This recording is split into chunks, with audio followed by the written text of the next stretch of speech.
ચૂંટણી પછી પેટ્રોલ ડીઝલમાં ખૂબ મોટા પાયે ભાવ વધારો આવશે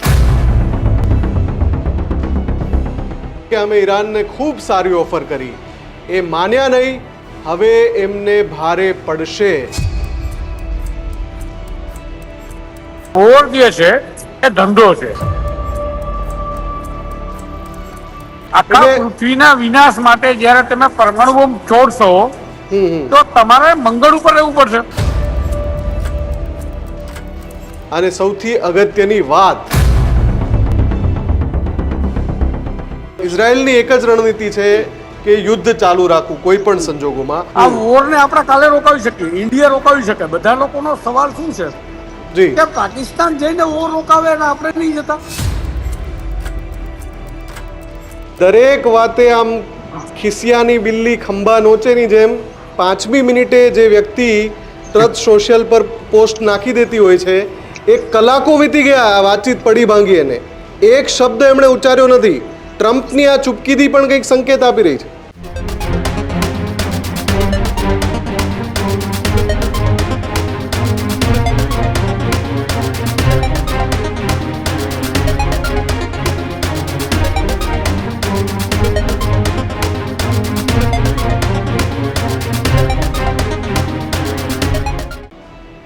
નમસ્કાર, અમારી વિશેષ રજૂઆત ગર્જનાદ સાથે હું છું ભાવિક અને હું છું મુફદ્દલ કપાસી. આજના ગર્જનાદમાં વાત કરવી છે યુદ્ધની પરિસ્થિતિ ક્યાં જઈને અટકશે.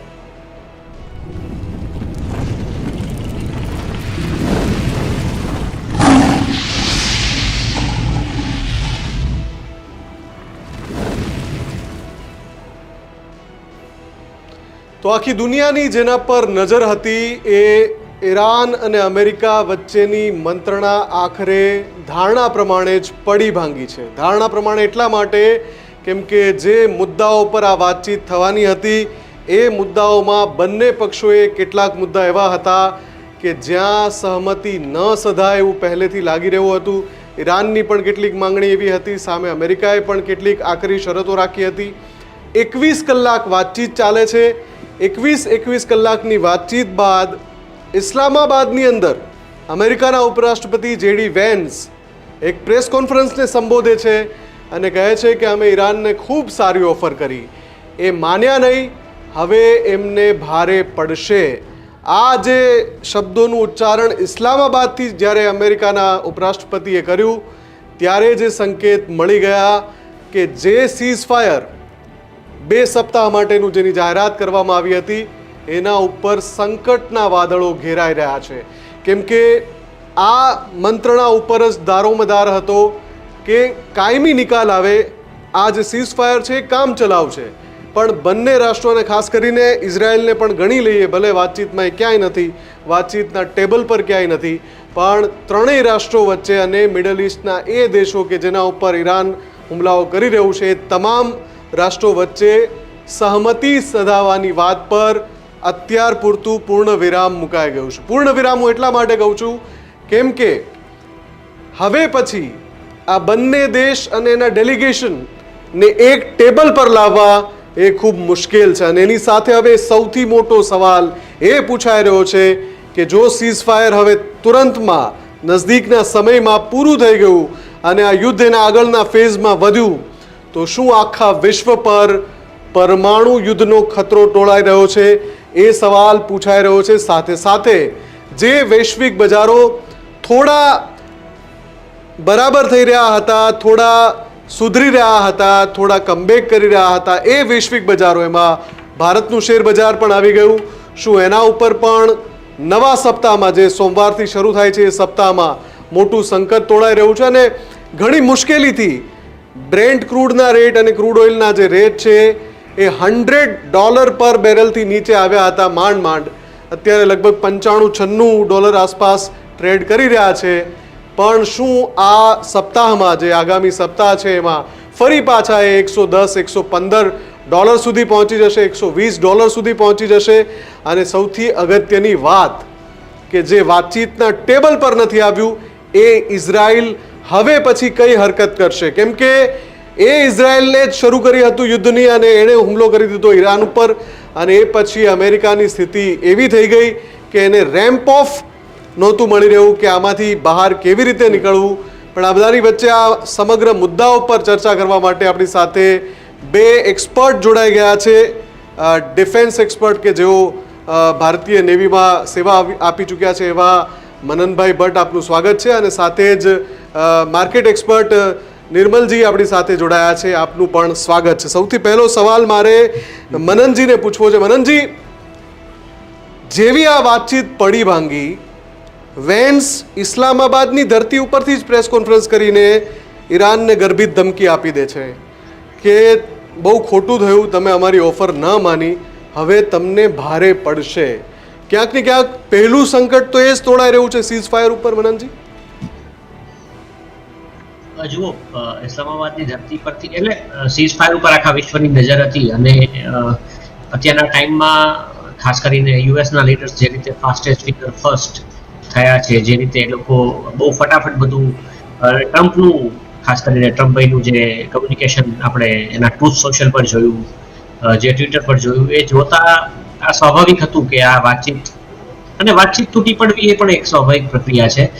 એટલીસ્ટ ચાલો એ લોકો બંને દેશો ટેબલ પર તો આવ્યા છે. ઇઝરાયલ પ્રેઝન્ટ નહોતું એ એક મોટી વાત છે, કેમ કે ઇઝરાયલ દ્વારા જે સૌથી વધુ મેસેકર થયા છે ઈરાનની અંદર, અત્યારે જે લોકડાઉનમાં થયા છે, એ બધું ઇઝરાયલ કરી રહ્યું છે. એટલે એ જોતા આ વાતચીત, અને બીજું કે અમેરિકાની સાથે ઈરાન આ યુદ્ધ શરૂ થયું એના પહેલા સુધી વાતચીત કરી રહ્યું હતું. એવું સંભળાય છે કે ઈરાન એનું એનરિચ યુરેનિયમ છોડવા તૈયાર હતું. અને હોર્મુઝની ખાડી, આ યુદ્ધ અને યુદ્ધ પછીની 39 દિવસ પછી જે વાતચીત થઈ, એ વાતચીત પહેલા હોર્મુઝની ખાડી ખુલી હતી. અમેરિકાએ ખૂબ મોટી વ્યૂહાત્મક ભૂલ કરી, ટેક્ટિકલ એરર કર્યું, અને ઇઝરાયલના નેતાન્યાહુના કહેવાથી, એક યુદ્ધખોર વ્યક્તિના કહેવાથી ઈરાન ઉપર હુમલો ખોલી દીધો. એ વાતના કોઈ શંકાને સ્થાન નથી કે ઈરાન ની જે ફાયર પાવર છે કે યુદ્ધની એની પાસે જે તૈયારીઓ છે, એ ક્યાંક ને ક્યાંક અમેરિકા અને ઇઝરાયલ જો સાથે મળીને ઈરાન પર હુમલો કર્યો, એ જોતા એ લોકો 19-20 થી વધારે કમતર સાબિત થયા. નો ડાઉટ ઈરાને ઘણું વેઠવું પડ્યું છે, અને હજી જો યુદ્ધ ચાલશે તો ઈરાને ઘણું વેઠવું પડશે. પરંતુ કહે છે ને કે એની પાસે હુકમનો એકો છે, એ છે હોર્મુઝની ખાડી. ઈરાનની પાસે, અને બીજું કે એની ઈરાનની પાડોશમાં રહેલા ગલ્ફ દેશો કે જે વિશ્વના વિશ્વની એનર્જી એટલે કે ક્રૂડ ઓઇલ એનું કેન્દ્ર બિંદુ છે આ બધા દેશો. અને ઈરાન પોતે પણ પાર્સનું જે ગેસ ફિલ્ડ છે કે જેનો ઉપયોગ કતાર અને ઈરાન બંને કરતા આવ્યા છે, એ પણ વિશ્વની સિક્યોરિટી, એનર્જી સિક્યોરિટીનો બહુ મોટો અને ઇમ્પોર્ટન્ટ પાર્ટ છે. આપણે એને લીધે જે એલપીજીના ક્રાઇસિસ થયા એ આપણે જોયા છે. એટલે આ જોતા ગલ્ફમાં આવા પ્રકારનો હુમલો કરવો એ યુએસની બહુ મોટી ભૂલ હતી. યુએસ જેવો મોટો દેશ અને વૈશ્વિક એક સુપર પાવર છે કે જે ઈચ્છે તે દેશને ઈચ્છે ત્યારે વિશ્વના નકશા ઉપરથી નાબૂદ કરી શકે, એવી તાકાત ધરાવતો દેશ જો આવું આત્મઘાતી પગલું ભરે, તે વર્લ્ડ ઇકોનોમી માટે પણ એની વધારે સારી રીતે વાત અથવાણી કરી શકશે. પણ યુદ્ધમાં ઉતરવાની આવી ભૂલ, અને આ પ્રદેશમાં યુદ્ધમાં ઉતરવાની આવી ભૂલ, જ્યારે વાતચીત ચાલી રહી હોય, જ્યારે તમારી સાથે લોકો વાત કરવા તૈયાર હોય, દેશના લોકો, બીજા સામે વિરોધી દેશના લોકો, ત્યારે આવું પગલું ભરવું એ બહુ મોટી ભૂલ છે. ઇઝરાયલ ઈચ્છે છે કે એને એક મોટા ઇઝરાયલની વાત છે, કે લાર્જર ઇઝરાયલ કે એવું કંઈક ટર્મિનોલોજી છે, વિચ આઈ ફોરગોટ. પણ એટલે એના કહેવાથી, નેતાન્યાહુના કહેવાથી, અને બીજા શું કારણો રહ્યા એ સમજાતું નથી. પણ જે કર્યું છે એ ખોટું છે. દાવા ઘણા થઈ રહ્યા છે કે એફસીન ફાઇલમાં નામ આવ્યું અને દબાવવા માટે આ 40 દિવસ બધા ખેલ પાડ્યા. પણ આ થવાથી અને કોઈ સલાહકારોનું ન માનવાથી જે પરિસ્થિતિ આવીને ઊભી રહી છે, એ પરિસ્થિતિમાંથી હવે બહાર કેમ નીકળવું, એ પ્રશ્ન અમેરિકાને થઈ રહ્યો છે, અને બહુ મુશ્કેલ પડી રહ્યું છે. એના બધા જ તમે જુઓ, બિછડે સભી બારી બારી. આ વાલ્મીકીની સાથે જેમ થયું ને કે વાલીઓ લૂંટારો હતો, અને પછી એણે અલગ અલગ લોકોને જઈને પૂછ્યું કે આ મેં જે કર્મો કર્યા છે એના શું તમે ભાગીદાર છો? એ રીતે અમેરિકાના જે નાટો દેશો, જે એના મિત્ર, એના ભાગીદાર દેશો રહ્યા છે અત્યાર સુધી. અફઘાનિસ્તાનમાં નાટો આવ્યા હતા, એ લોકો એ અફઘાનિસ્તાનમાં જે કર્યું એ મેસેકરથી ઓછું નથી.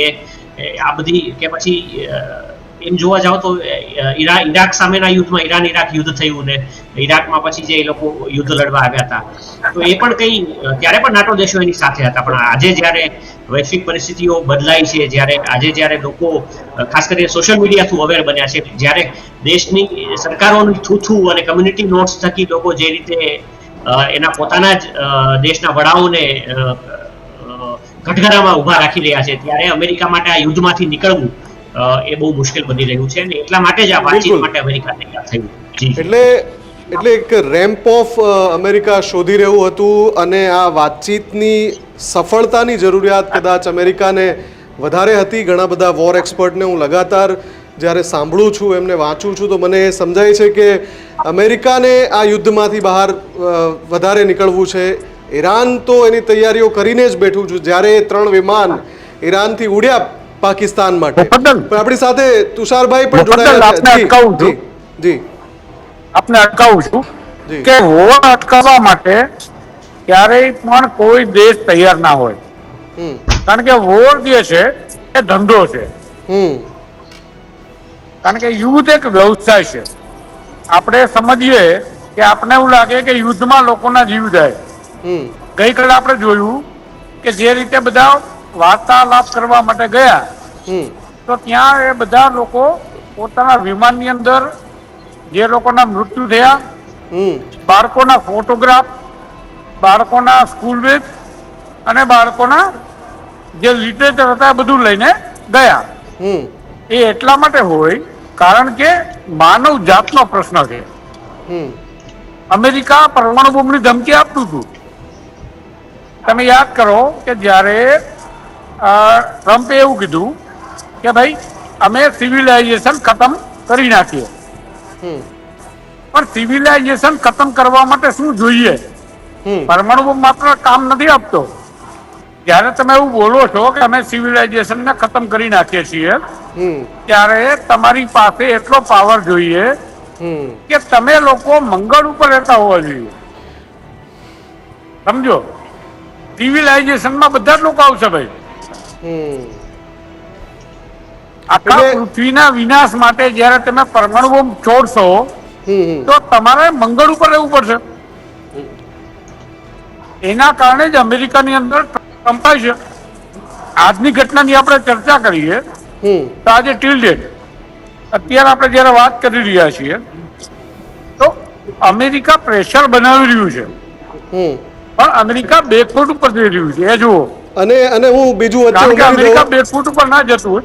તુષારજી, હું વચ્ચે એક વાત ઉમેરી દઉં કે દરેક વાતે આમ ખિસિયાની બિલ્લી ખંભા નોચેની જેમ 5મી મિનિટે જે વ્યક્તિ તરત સોશિયલ પર પોસ્ટ નાખી દેતી હોય છે, એ કલાકો વીતી ગયા આ વાતચીત પડી ભાંગી, એને એક શબ્દ એમણે ઉચ્ચાર્યો નથી. ટ્રમ્પની આ ચૂપકીદી પણ કંઈક સંકેત આપી રહી છે. તમારી વાત સાચી.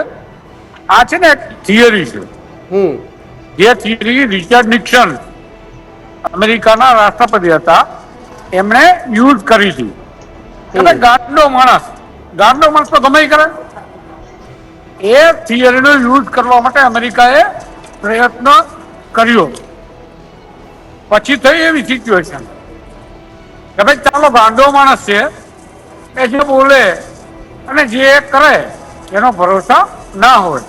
પછી એવી સ્થિતિ કે જેમાં રિચાર્ડ નિક્સનની થિયરીનો પાર્ટ 3 એટલે કે ભાગ 3 મિસ થઈ ગયો. રિચાર્ડ નિક્સનની થિયરીનો ભાગ 3 એવું કહેવામાં આવ્યું હતું કે ભાઈ અમે તમારી ઉપર હુમલો કરીએ, અમે પરમાણુ બોમ્બ ફોડીએ, અથવા તો અમે જે કંઈ પણ જાનહાની કરીએ એના જવાબદાર તમે હશો. ત્યારે ટ્રમ્પે એવું કહી દીધું કે જવાબદાર અમે છીએ. એટલે રિચાર્ડ નિક્સનની થિયરી ખોટી પડી. એ એમના ઉપર ચાલ્યા. એ ભૂલી ગયા કે રિચાર્ડ નિક્સનની થિયરીના 4 પાર્ટ છે. એમાંના પહેલો પાર્ટ એ હતો કે યુદ્ધ કરવું, બીજો પાર્ટ એ હતો કે યુદ્ધમાં પ્રતિદ્વંદીને ડરાવવા, ત્રીજો ભાગ એ હતો કે યુદ્ધમાં હારી જાય કે ના હારે પણ આપણે એને એવો હવે દમ આપવા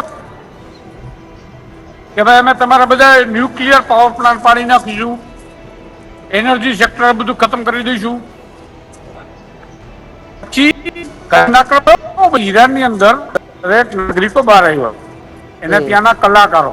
આપણે એના આપના અવાજમાં થોડું ડિસ્ટર્બન્સ આવી રહ્યું છે વચ્ચે. હું ત્યાં સુધી આપનો અવાજ ઓકે થાય ત્યાં સુધી નિર્મલજી આપણી સાથે જોડાયેલા છે, એમને સવાલ પૂછી લઉં. નિર્મલજી, આ આખા ઘટનાક્રમ પર નજર એટલે છે કે હવે પછીનો ફેઝ બહુ જ વિધ્વંસક હશે જો આ સીઝફાયર હવે પડી ભાંગે અને યુદ્ધ પાછું એ ફરીવાર શરૂ થઈ જાય.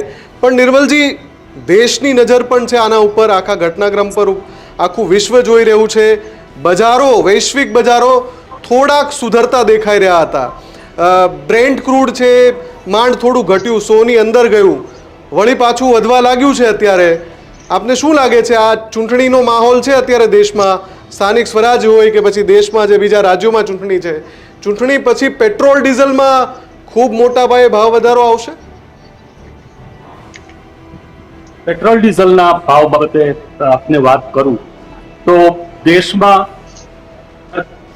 કાર્યક્રમો અમલમાં આવ્યા ત્યારથી પેટ્રોલ અને ડીઝલના ભાવને માર્કેટની વધઘટ સાથે જોડવામાં આવ્યા. પરંતુ આપણે વાત કરીએ તો યુક્રેન રશિયા વોર અને રશિયા પર લાગેલા અનેક પ્રતિબંધોને કારણે રશિયા માટે જ્યારે ઓઇલ વેચવું મુશ્કેલ થઈ ગયું, એણે રેટ પર સમગ્ર વેચવા માટે મૂક્યું. એનું ઓઇલ ખરીદવા માટે અમેરિકાએ ભારત સહિતના ઘણા કેટલાક રાષ્ટ્રો ડરી પણ ગયા, પણ ભારત ડર્યું નહીં અને ખૂબ જ ઓછી કિંમતે, નોંધપાત્ર રીતે ઓછી કિંમતે ભારતે રશિયા પાસે લાંબા સમય સુધી આયાત કરી. હવે જો માર્કેટ રિલેટેડ પોલિસી ભારતે અપનાવી હોય તો ત્યારે ઓઇલના ભાવ ઘટવા જોઈતા હતા. અને જ્યારે ભારત નોંધપાત્ર રીતે ઓછા ભાવે ઓઇલની આયાત કરી રહ્યું છે ત્યારે ભારત સરકારે ભાવોને સ્થિર રાખવાની નીતિ હતી અને ત્યારનું ઘણું સરપ્લસ સ્વાભાવિક રીતે જ ભારત સરકાર પાસે એકઠું થયું. હવે જ્યારે વૈશ્વિકમાં ભાવો વધી રહ્યા છે ત્યારે ભારત સરકારની એ નૈતિક ફરજ બને કે ભાવો જાળવી રાખે. કેમ કે જો એને ફ્લેક્સિબલ રહેવું હતું તો જોઈતા હતા. એક્ઝેક્ટલી. નૈતિક દબાણને કારણે ભારત સરકાર ભાવ વધારી રહી નથી અને ભારત સરકારને એક એવો વિશ્વાસ પણ હોઈ શકે કે ટૂંકા ગાળામાં આ સમસ્યાઓ હળવી થઈ જશે. નિષ્ફળ ગઈ એ રીતે બહુ ટૂંકા ગાળામાં યુદ્ધનો અંત આવે એવું લાગતું નથી. એનું જે યુદ્ધ છે એ અને વધારે ભયાનક હશે. અમેરિકાને સતાવતો માત્ર એ છે કે ઈરાનના જે પહાડી વિસ્તારો છે એને કારણે ત્યાં સૈનિકોને ઉતારવામાં, સાધન સરંજામને ઉતારવામાં ભારે મુશ્કેલી. આ એકમાત્ર મર્યાદાને સતાવી રહી છે અને ઈરાનને બચાવી રહી છે. કોઈ એવું રાષ્ટ્ર નથી કે જે અમેરિકાનો કરી શકે, પણ આ એક મુદ્દે ઈરાન પોતાની વ્યૂહરચના પહાડી વિસ્તારો પર ગોઠવી શકે છે. આ જ વ્યૂહરચના અમેરિકા ગોઠવી શકતું નથી. અને એટલે બૂટ્સ ઓન ગ્રાઉન્ડ નિર્મલજી મુશ્કેલ છે. એ ઘણા બધા રિસર્ચમાં એ વાત સામે આવી ચૂકી છે કે બૂટ્સ ઓન ગ્રાઉન્ડ અમેરિકા અને ઇઝરાયલનું સંયુક્ત સૈન્ય પણ જો ત્યાં ઉતરે, નાટોએ તો ના જ પાડી દીધી છે, તો પણ ત્યાં કેમ કે IRGCની 6 અલગ અલગ પાંખો છે, એમાં બસીઝ ફોર્સથી માંડીને બીજા ઘણા બધા અલગ અલગ છે જે ત્યાં પૂરી તૈયારી કરીને બેઠા છે અને વારંવાર આમંત્રણ આપી રહ્યા છે કે તમે એકવાર આવો તો ખરા અંદર. પણ એના સિવાય હોર્મુઝ સ્ટ્રેટનો પણ અહીંયા ઈરાન સારી રીતે ઉપયોગ કરી રહ્યું છે કે આ આખી રણનીતિમાં હોર્મુઝ સ્ટ્રેટ ઓપન નહીં કરીને. પણ મનનજી, મને એક સવાલ જે પૂછવો છે કે જેવું આ મંત્રણા પડી ભાંગી એની સાથે ડેલિગેશન યુએસનું રવાના થઈ ગયું, પણ ઈરાનનું ડેલિગેશન જે હવે તમે નોંધપાત્ર છે કે ત્રણ નેતાઓ હતા એ પ્રતિનિધિ મંડળમાં, એ 3 નેતાઓ માટે 3 અલગ અલગ વિમાનો આવ્યા હતા. હકીકતમાં ખબર નથી કે એક જ વિમાનમાં એ 3 નેતાઓ હતા, બાકીના 2 ડિકોય હતા કે પછી એ એક વ્યૂહરચનાનો ભાગ હતો. પણ સવાલ એ છે કે પાકિસ્તાનના એરસ્પેસમાંથી એ 3 વિમાનો હજુ નીકળ્યા નથી. મેં જે છેલ્લું અપડેટ જોયું ત્યાં સુધી. તુષારજી, આપની પાસે પણ આવું છું, પેલા મનનજીને હું પૂછી લઉં. જે અમેરિકા અને ઇઝરાયલ લીડર્સનું અસાસિનેશન કરવું એને એકદમ નોર્મલાઇઝ કરી નાખ્યું છે. એમણે લીડર્સની હત્યા કરવી, દેશના સૌથી સર્વોચ્ચ વડાની હત્યા કરવી એમણે સાવ નોર્મલાઇઝ કરી નાખ્યું છે. એમના માટે આ પ્રતિનિધિમંડળના 3 નેતાઓની હત્યા કરવી એ નેક્સ્ટ પગલું ન હોઈ શકે? મનનજી જી, નોર્મલી છે ને વર્લ્ડ ઓવર એ આ બાબતની પ્રોટોકોલ પ્રવર્તે છે કે નોર્મલ પીસ ટાઈમમાં પણ જેમ કે વિમાનોમાં ક્યારેક ખોટકાઈ આવી શકે, એટલે ટોપ લીડર્સ હોય ને એ લોકો ક્યારેય એક સાથે, સપોઝ ભારતના પ્રાઇમ મિનિસ્ટર અને હોમ મિનિસ્ટરને જો અમેરિકા કોઈ મિટિંગમાં જવાનું હોય તો એ લોકો ક્યારેય એક વિમાનમાં ટ્રાવેલ નહીં કરે, સિક્યુરિટીલી એલાઉડ નથી. એ વાત થઈ. હવે વાત કરીએ, તમે બહુ સરસ વાત કરી કે અમેરિકા અને ઇઝરાયલની, તો ટોપ લીડરશિપને એસેસિનેટ કરી અમેરિકાએ શું કર્યું એની કરતાં હું વધારે ઇઝરાયલની વાત કરીશ કે ઇઝરાયલની આ નીતિ રહી છે. અમેરિકાની નીતિ હંમેશા એ રહી છે કે તમે એ લોકો ક્વિક વોર્સમાં માને છે અને માને છે કે હવાઈ હુમલાઓ કરશે અને યુદ્ધો બહુ ઝડપથી જીતી જાય, અને એમને જે અચીવ કરવું હતું ઈરાનમાં ચેન્જ ઓફ ગાર્ડ કે ભાઈ ત્યાંની ટોપ લીડરશિપને ખતમ કરી અને નવી લીડરશિપ જે આવે અમે કહીએ એવા લોકો ચૂંટાઈને આવે એવું કરવાની ગણતરી અમેરિકાની હોય છે. ઇઝરાયલે ટોપ લીડરશિપને ખતમ કરવી અને ત્યાર પછી તમે જોયું કે અલી લારીજાની કે જે ખૂબ મોટા સ્કોલર હતા, એક યુનિવર્સિટીના અધ્યાપક હતા અને પ્લસ એ લોકોના વિદેશ મંત્રી હતા ઈરાનને, એને ખતમ કરી એની પાછળનું કારણ સૌથી મોટું એ છે કે ઇઝરાયલ નથી ઈચ્છતું કે કોઈ વાત કરવા માટે રહે, કોઈ માણસ, કોઈ એવા ટોપ લીડરશિપ, એવા કોઈ ઇન્ટેલેક્ચ્યુઅલ લોકો ઈરાનના કે જે લીડરશિપનો પાર્ટ હોય, IRGCનો પાર્ટ હોય અને વાતચીત કરી શકે બીજા દેશોની સાથે, શાંતિ મંત્રણાઓ કરી શકે, એ ઈચ્છતા જ નથી. એ લોકો ગમે તેમ કરીને ગ્રેટર ઇઝરાયલને અચીવ કરવા માટે ઈરાનને પાછું નવું ગાઝા બનાવવા માંગે છે. આ વાતચીતમાં ઇવન પીસ ટોક્સમાં પણ ઇઝરાયલ હાજર નથી. નેતાન્યાહુ સતત બ્લેબરિંગ કરી રહ્યો છે. એ માણસ કહી રહ્યો છે કે ઈરાનનું ટેરર રિજીમ છે ને અમે એને ખતમ કરીને રહેશું. બીજી તરફ સવાલ એ આવે છે કે 170 દીકરીઓની હત્યા જે કરી એ માણસને આપણે આ ટેરરિસ્ટ શું કામ નહીં કહેવો? જો એ મન ફાવે તેમ તેને એ લોકો ટેરરિસ્ટ તરીકે ટેગ કરી શકતા હોય તો પછી એને કેમ આપણે આતંકવાદી ન કહેવા? તમે કઈ રીતે જસ્ટિફાઈ કરો છો જે રીતે ઈરાનમાં હુમલાઓ થયા છે, જે રીતે લેબનોનને ગાઝા બનાવવામાં આવી રહ્યું છે, જે રીતે વ્હાઇટ ફોસ્ફરસ લેબનોનમાં વરસાવવામાં આવી રહ્યું છે, જે રીતે લેબનોન પીસ ટોક્સનો ભાગ હતું, જે રીતે વાત હતી કે લેબનોનમાં પણ યુદ્ધ વિરામ કરવામાં આવશે, ઇઝરાયલ નથી માની રહ્યું. ઇઝરાયલ જો અમેરિકાના કંટ્રોલમાં ન હોય તો અમેરિકાએ ઇઝરાયલ સાથે યુદ્ધમાં ઉતરવાની શું જરૂર હતી? ખરેખર ઇતિહાસ બહુ મોટા સવાલો પૂછવાનો છે અને જે રીતે ત્યાંથી જમીન ઉપરથી, લેબનોનની જમીન ઉપરથી સિવિલિયન્સને પાછા ખદેડીને ત્યાંની જમીનને બંજર બનાવવામાં આવી રહી છે, આકાશમાંથી એવા કેમિકલ્સ વરસાવવામાં આવી રહ્યા છે જેથી એ જમીન પર કંઈ ઉગે નહીં.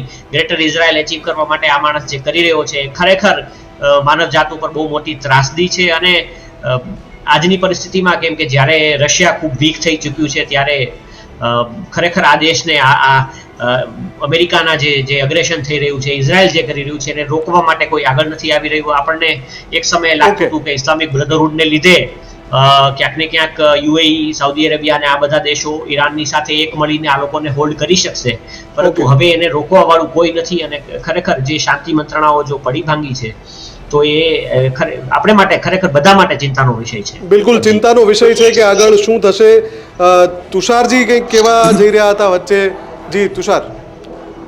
જી, હું એવું કહેવા માંગુ છું કે અત્યારે ભારતની સ્થિતિની જે આપણે ચર્ચા કરીએ ને તો ભારતની સ્થિતિ એવી છે કે ઇન્ડિયા સૌથી વધારે સારામાં સારું પરફોર્મન્સ કરી રહ્યું છે. પણ ચિંતાનો વિષય છે જે વાતચીત આપણે કરી રહ્યા હતા એમાં બીજું જેની ચર્ચા કરવી પડે અથવા તો જે વાતને ધ્યાનમાં રાખવી પડે કે ટેબલ પર ચર્ચા કરવા માટે 7 પ્રતિનિધિ ભેગા થાય. એમાં યુએસથી 4 આવે, ઈરાનથી 3 આવે, પણ જે દેશે આ યુદ્ધની શરૂઆત કરાવી એ દેશનો એક પણ પ્રતિનિધિ ટેબલ પર ના આવે. એટલે તમે ભાવિક સમજો કે ઇઝરાયલની આખી રણનીતિ અથવા તો ઇઝરાયલ ટેબલ પર આવવા જ નથી માંગતું, જે વાત અગાઉ પણ વારંવાર સાબિત થઈ છે. એની પણ કંઈક અલગ રણનીતિ હોઈ શકે કદાચ. બિલકુલ ઇઝરાયલની એક જ રણનીતિ છે કે યુદ્ધ ચાલુ રાખવું કોઈ પણ સંજોગોમાં. અને એટલે જ જ્યારે યુએસ, મેં પહેલા જેમ કહ્યું કે યુએસ તો અત્યારે રેમ્પ ઓફ શોધી રહ્યું છે, એને તો આ યુદ્ધ પૂરું કરવું છે, અને બીજી બાજુ ઇઝરાયલનો એક પણ પ્રતિનિધિ નહીં. બિલકુલ સ્પષ્ટ કરે છે આ પરિસ્થિતિ કે ઇઝરાયલ તો હજુ પણ આ સીઝફાયર અટકી જાય અથવા તો આ યુદ્ધ વિરામ છે એનો ભંગ થાય અને ફરીથી યુદ્ધ શરૂ થાય તો એનું જે એક જે હમણાં મનનજી કહી રહ્યા હતા કે લેબેનોનની અંદર એ એટલે જ કરી રહ્યા છે ને કે એને તો ગ્રેટર ઇઝરાયલ કરવું છે, જેટલું મળે એટલું પોતાની તરફ લઈ લેવું છે. અને એના કારણે આમાં સમસ્યા એ છે કે તમને તમારો સામ્રાજ્યવાદ હોય બરાબર છે, તમે તમારા રાષ્ટ્રવાદ તમારો હોય બરાબર છે, પણ એના કારણે આખું વિશ્વ શા માટે ભોગવ્યા? અત્યારે તો આખી દુનિયાને ભોગવવું પડી રહ્યું છે. તો મનનજી, અહીંયા સવાલ એ પણ છે કે કદાચ બહુ ઓછા કિસ્સામાં એવું બન્યું છે કે જે એક્ટિવ હોય, કાઇનેટિક એક્શનમાં જે દેશ હોય એનો કોઈ એક પ્રતિનિધિ હોય જ નહીં, એક પણ પ્રતિનિધિ ના હોય, અને બીજા એક રાષ્ટ્રનો 4 પ્રતિનિધિ હોય, આ રાષ્ટ્રના 3 પ્રતિનિધિ હોય, પણ ઇઝરાયલનો એક પણ પ્રતિનિધિ નહીં. મનનજી, એને તમે કઈ રીતે જુઓ છો? ડિપ્લોમેટિકલી જોતા અત્યારે મને એવું લાગી રહ્યું છે કે અમેરિકાના કંટ્રોલમાં ઇઝરાયલ અને નેતાન્યાહુની એક્શન્સ રહ્યા નથી. અમેરિકાનું કહ્યું કશું નથી માનતો, અને બીજી તરફ અમેરિકાની શું એવું બ્લેકમેલિંગ થઈ રહ્યું છે કે આજે જ સમાચાર છે કે ઇઝરાયલના એક બહુ મોટા સિવિલિયન અને ડિફેન્સ મિલિટરી કમાન્ડ એરપોર્ટ જે છે એના પર અમેરિકી બહુ મોટા વિમાનો ઉતર્યા છે. એટલે ઇઝરાયલને સતત જે સૈન્ય મદદ છે એ અમેરિકા તરફથી જઈ રહી છે. ઇઝરાયલને લાખો કરોડ ડોલરની મદદ આ સૈન્ય યુદ્ધ લડવા માટે સૈન્ય મદદ અમેરિકા કરતું આવ્યું છે. મદદ, હું ગ્રાન્ટની વાત કરું છું, હું વાત નથી કરી રહ્યો કે કોઈ પ્રકારે એ લોકો લોન આપી રહ્યા છે. એટલે અમેરિકાની એવી રીતે શું મજબૂરી છે કે ઇઝરાયલને આગળ કરવા માટે, ઇઝરાયલને યુદ્ધ લડવા માટે સતત વેપન્સ, એને સતત દારૂગોળો, એને સતત પૈસા, ડોલર્સ આ બધું આપી રહ્યા છે. ઇઝરાયલની એટલે અત્યારે એવું લાગી રહ્યું છે કે સમગ્ર વિશ્વની યુદ્ધ નીતિ, વિશ્વને બાનમાં જે પકડ્યું છે એ યુદ્ધ નીતિ ઇઝરાયલ નક્કી કરી રહ્યું છે. ઇઝરાયલ આખા વિશ્વને, યુનાઇટેડ નેશન્સ તો ખતમ થઈ ચૂક્યું છે, તો પછી જો આંતરરાષ્ટ્રીય રીતે કોઈ એવી સંસ્થા ન બચે કે જે તમને મોરલ્સ ઓફ ધ વોરની વાત કરી શકે. ભારતના સેનાધ્યક્ષે હમણાં જ 2 દિવસ પહેલા જ કહ્યું ને કે અમે ફજરની નમાઝનો સમય હતો એટલે ત્યારે આતંકીઓના ઠેકાણા પર પણ હુમલા નહોતા કર્યા, કેમ કે અમે નહોતા ઈચ્છતા કે બાજુની મસ્જિદમાં જો કોઈ સિવિલિયન્સ હોય ને એના પર અમારા હુમલાથી કોઈ સિવિલિયન કેઝ્યુઅલ્ટી થાય. તો આટલી હદે ભારતના લોકો જે મોરાલિટીની વાત કરે છે કે વૈશ્વિક સ્તરે પણ એક યુદ્ધ હોય, યુદ્ધ થાય, 2 દેશો વચ્ચે પ્રોબ્લેમ હોય તો એ યુદ્ધ જો થાય તો પણ એક કંઈક મર્યાદા હોવી જોઈએ. એ મર્યાદાને, દરેક માનવતાની મર્યાદાને ઇઝરાયલ પાર કરી ચૂક્યું છે, અને આંતરરાષ્ટ્રીય સ્તરે એનું જે કન્ડેમનેશન થવું જોઈએ, એની હરકતો, એની કાર્યશૈલીને નો જે વિરોધ થવો જોઈએ એ વિરોધ ક્યાંયથી નથી થઈ રહ્યો. ન એશિયામાંથી થઈ રહ્યો છે, યુરોપમાંથી, સ્પેનના સ્પેનના પ્રમુખ સાંચેઝ વિરોધ કરી રહ્યા છે. બીજા પણ કેટલાક દેશોમાંથી, અમુક દેશો તો એવા પણ છે કે જે વાત કરે છે કે અમે વિરોધ કરી રહ્યા છે. બીજી તરફ છાને પગલે ઇઝરાયલને અને અમેરિકાને પોતાના મિલિટરી થાણાઓનો ઉપયોગ કરવા જોઈએ. મને લાગે છે સમયનો અભાવ છે. તુષારજી, આપની વાત એક પૂરી થવાની બાકી હતી, એ પૂરી કરી લો પછી આપણે. મારે ખાલી એટલું જ કહેવાનું હતું કે ભારતમાં આપણે વાત કરીએ છીએ જ્યારે પ્રધાનમંત્રી નરેન્દ્ર મોદી આપણે જે ચર્ચાઓ કરીએ, પણ અત્યારે ડિપ્લોમેસીની અંદર તમે દુનિયામાં જોવા જાઓ તો ભારતની ડિપ્લોમેસી સૌથી સારી છે. એનું તમને કારણ કહું, કારણ કે આપણી પાસે અત્યારે ક્રૂડ ઓઇલનો પાછા પોસ્ટ થઈ ગયા. લાગે છે ફરી નિર્મલભાઈ, તમારી પાસે એક નાનકડી એક વાત સમજવી છે કે આપણે પેટ્રોલ અને ડીઝલની વાત કરી, પરંતુ જે પ્રમાણે થોડા સમય પહેલા આપણે સ્થિતિ જોઈ હતી કે યુદ્ધ ત્યાં ચાલુ હતું ને સ્થિતિ ગુજરાત અને ભારતની અંદર કેવી ખરાબ થઈ ગઈ હતી કે ખાલી અફવાના કારણે પેટ્રોલ પંપો પર લાઈનો લાગી ગઈ હતી. અને હવે જે વસ્તુ થવાની છે, કારણ કે જે સીઝ ફાયરની વાત કે જો કદાચ તૂટે છે અને ટ્રમ્પે 24 કલાકથી એક પણ ટ્વીટ નથી કર્યું અથવા તો એક પણ પ્રતિક્રિયા નથી આપી, તો એની પાછળનું પણ કંઈક કારણ હોઈ શકે કે પાછળથી બહુ મોટું કંઈક કરવાની એક રણનીતિ સાથે એ સોશિયલ મીડિયા પર એક્ટિવ થઈને પોસ્ટ કરી દે. તો ભારતની અંદર જે રોકાણકારો છે, જે સોના અને ચાંદીના ભાવ છે, એની અંદર શું ફેરફાર થઈ શકે? મૂળ સવાલ એટલો છે કે સોના અને ચાંદીએ આ વખતે જે ટ્રેન્ડ બતાવ્યો, દર વખતે યુદ્ધમાં. હા જી તુષાર જી ભાઈ, હું તમને એક મિનિટ માટે અટકાવું છું એટલા માટે, કારણ કે ભારતની ડિપ્લોમેસી તો બહુ લોકો રહે છે એમ. ભારતને ડિપ્લોમેટિક ખબર જ નહીં પડતી, અને બધાની સામે આપણી ટીકા થાય છે કે ભારતની આમાં ડિપ્લોમેસી શું. તો ભારતની ડિપ્લોમેસી એ છે કે ઇન્ડિયા અત્યારે આપણે એનર્જી સેક્ટરની અંદર 8% ડિપેન્ડન્ટ છે એટલે કે આપણે નિર્ભર છીએ વિશ્વ ઉપર. જી.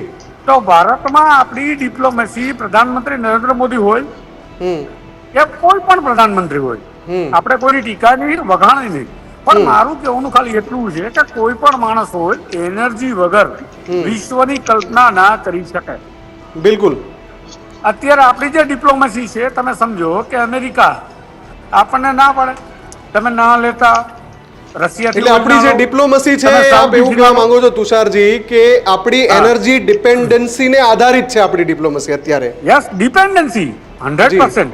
એના કારણે આપણી ડિપ્લોમસીના કારણે આ વોરને આપણે કાલે રોકાવી શકીએ, ઇન્ડિયા રોકાવી શકે. બધા લોકોનો સવાલ શું છે જી કે પાકિસ્તાન જઈને વોર રોકાવે અને આપણે નહીં જતા. એટલે આપણે ન જવાનું હોય ભાઈ. આપણા ઘરની અંદર આપણા 5 સભ્યો હોય, કાકા મોટા બાપાના દીકરાઓ હોય, તો એને સમાધાન કરવા માટે આપણે આપણી મર્યાદાઓ જાળવીને જતા હોઈએ.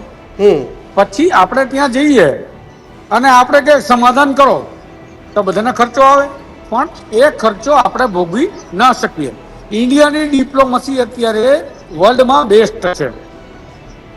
નું કારણ તમને કહું, કારણ કે આપણી પાસે એનર્જી સેક્ટરની અંદર 2036માં આપણી પાસે એનર્જી ડિપેન્ડન્સી ઓછી થશે 50% કરતા વધારે.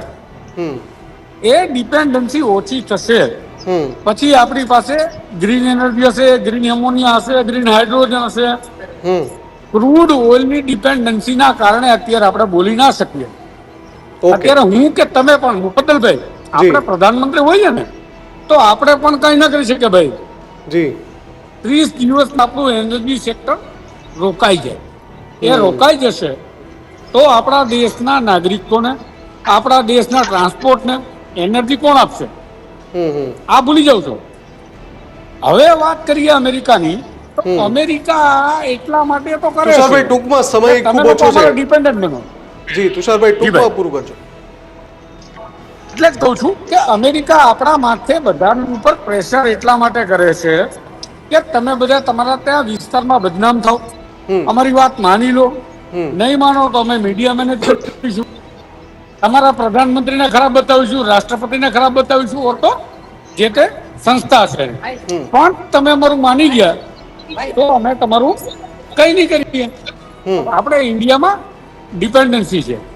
ઓકે ઠીક છે, ચલો હવે એક 30 સેકન્ડમાં એક જવાબ આપનો જોઈએ. નિર્મલજી, મારો ખાલી એટલો સવાલ હતો અને ભાવિકનો પણ એ સવાલ હતો કે સોના ચાંદીએ આ વખતે યુદ્ધથી વિપરીત ટ્રેન્ડ, દર વખતે યુદ્ધમાં એવું થાય કે લોકોનો ભરોસો સોના ચાંદી ઉપર હોય અને સોના ચાંદી ખૂબ સારું ટ્રેડ કરે અને એના ભાવમાં તેજી જોવા મળે. આ વખતે નરમાશનો માહોલ વધારે જોવા મળ્યો.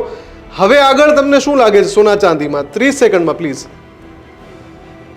તાજેતરમાં જ આપણે બજાર બુલિયન માર્કેટમાં જોઈએ તો સોના ચાંદીના ભાવો જે રીતે ઉછળી અને પછી પટકાયા, એમાં પણ બધી શીખ લીધી કે હવે જ્યારે યુદ્ધનો માહોલ હોય અને ભાવ વધતા જતા હોય એનાથી દૂર રહેવું. પરિણામે આવ્યું કે બજારમાં યુદ્ધને કારણે જે ખરીદી દેખાવી ન દેખાણી અને પરિણામે વધતું અટકી ગયું છે.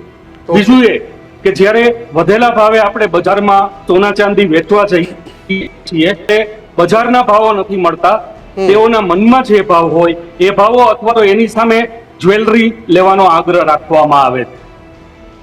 આ પરિણામોને પરિબળોને કારણે ડગાઈ ગયા છે. એ ઉપરાંત તુર્કીએ પોતાનું સોનું વેચવા કાઢ્યું, આમ બજારમાં પણ સોનાનો સ્ટોક વધી. અનેક પરિબળો છે કે જેને કારણે બજારમાં સોના ચાંદીની કિંમતોમાં યુદ્ધનો માહોલ હોવા છતાં પણ કિંમત વધારો જોવા મળી નથી. ઠીક છે, ઓકે.